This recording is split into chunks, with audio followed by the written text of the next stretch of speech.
સમગ્ર દેશ સ્વાતંત્ર્ય પર્વની ઉજવણી કરી રહ્યું છે ત્યારે અમદાવાદમાં પણ 78માં સ્વતંત્રતા દિવસની પોલીસ હેડક્વાર્ટર ખાતે ઉજવણી કરવામાં આવી હતી।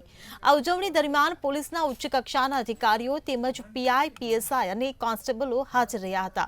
આ સાથે જ રાષ્ટ્રપતિ મેડલ મેળવનાર પોલીસ કર્મીઓને સીપીના હસ્તે મેડલ એનાયત કરવામાં આવ્યા હતા। આ સાથે જ પોલીસે કરેલા સરાહનીય કામગીરીની પ્રશંસા કરવામાં આવી હતી।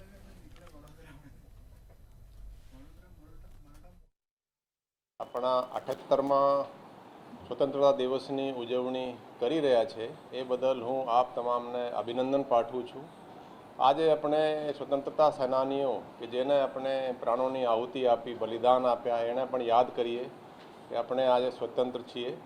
અને હું કહી શકું કે પોલીસની કામગીરી પણ સતત સ્વતંત્રતા દિવસ એટલે 1947થી સતત સારી થવા લાગી છે। આપણી પાસે ખાસા જે જુઓ તો જે ઇન્ફ્રાસ્ટ્રક્ચર છે, ગાડીઓથી માંડીને કોમ્યુનિકેશન અને બધી જ રીતે આપણે સજજ છીએ।